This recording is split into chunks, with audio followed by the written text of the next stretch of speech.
کہ یار پتہ نہیں مطلب اللہ نہ کرے سے کچھ ہو نہ جائے کوئی پرابلم، تو وہ جو میرے پسینے آنا چہرے پہ شروع ہوئے، وہ جو میری کپاہٹ تھی، تو مجھے اپنے استاد کی بات یاد آئی کہ وہ کہتے تھے کہ جب بیٹھو گے نا کرسی پر اور جب کام کرو گے تو تب تمہیں پتہ چلے گا. میں سمپل مثال دوں آپ کی، یقیناً آپ نے یہ پہلا پروگرام کیا ہوگا تو آپ پہ کیا بیتی ہوگی.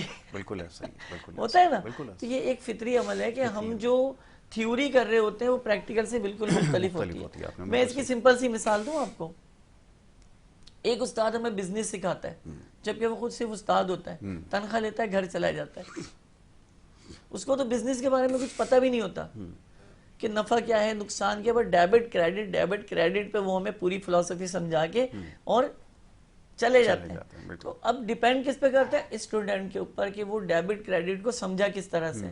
اگر وہ حقیقت میں سمجھ گیا کہ مائنس پلس زندگی میں کیا کردار ادا کرتا ہے تو وہ ایک بہترین بزنس مین ہے.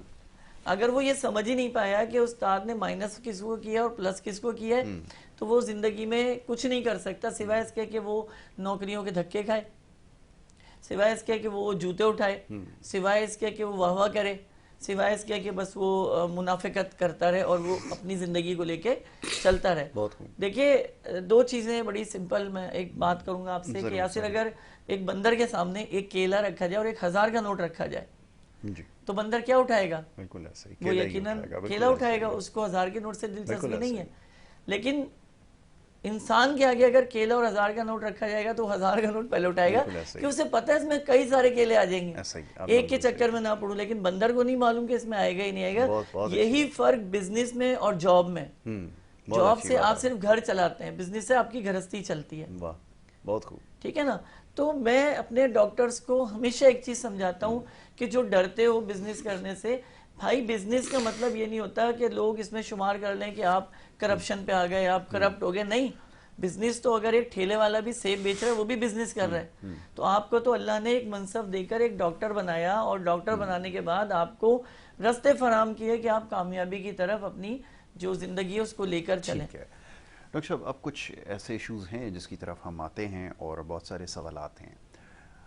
ہماری کوشش ہوتی ہے کہ لوگوں کے جو ذہنوں میں سوالات ہیں مختلف بیماریوں کے حوالے سے، خاص طور پہ پیچیدہ امراض کے حوالے سے جس کو لا علاج سمجھا جاتا ہے، اس میں ہومیوپیتھی کیا کردار ادا کر رہی ہے؟ اگر ہم جگر کے امراض سے شروع کریں تو بہت سارے مسائل ہیں. ہیپیٹائٹس بہت زیادہ عام ہو چکا ہے اور جیسے ہم اکثر یہ بات کرتے ہیں کہ جب معاملہ بہت زیادہ پیچیدہ ہو جاتا ہے، بہت زیادہ کرونک ڈیزیز ہو جاتی ہے، اس کے بعد پھر ہومیوپیتھک کا راستہ اختیار کیا جاتا ہے. اور بڑی خوش قسمتی ہے کہ اس صورت میں بھی علاج ممکن ہوتا ہے، لیکن اس میں دیر جو ہے یقیناً ناقابل برداشت کسی بھی طریقہ علاج کے اندر.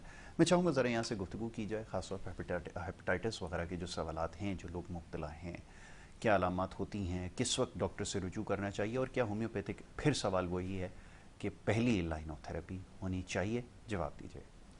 بہت شکریہ یاسر. اور یہ ایک ایسا سوال ہے جو میں سمجھتا ہوں کہ کراچی کا ٹاپ 1 کوشچنز ہے. بالکل ایسا ہی، بالکل ایسا ہی. ٹھیک ہے جی، ٹاپ 1 سوال ہے یہ کراچی کا، کیونکہ یہاں پر ہر چوتھا بندہ اس میں مبتلا ہے، جوائنٹس میں.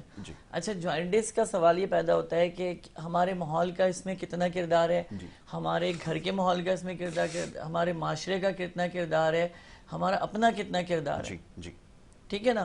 میں آپ کو ایک بڑی سمپل سی بات بتاؤں کہ میں آپ کو کئی بار یہ روایت بتا چکا ہوں کہ حضرت حارث رضی اللہ تعالیٰ عنہ کے حوالے سے کہ محمد مجتبیٰ صلی اللہ علیہ وآلہ وسلم کے دور سے لے کر اور حضرت عمر کے دور تک موجود تھے، اور یہ بڑے مشہور حکیم تھے اس دور کے، جن سے کسرا تک نے جو ہے وہ اپنا علاج کرایا، ایران کے بادشاہ نے. تو ان سے پوچھا گیا کہ بہترین جو پرہیز ہے وہ کیا ہے. آپ نے فرمایا، مسکرایا اور فرمایا کہ دونوں ہونٹوں کو آپس میں جوڑ لو. اس سے بہترین تمہارا کوئی پرہیز نہیں کہ جب تمہارے ہونٹ کھلیں گے نہیں کچھ کھانے کے لیے بیکار کا، تو ظاہر سی بات ہے اندر کچھ بیکار جائے گا نہیں. پوچھا کہ ہلاکت کیا ہوتی ہے؟ کہا کہ کھانے کے اوپر دوبارہ کھانا، جو کہ ہمارے کراچی کا فرسٹ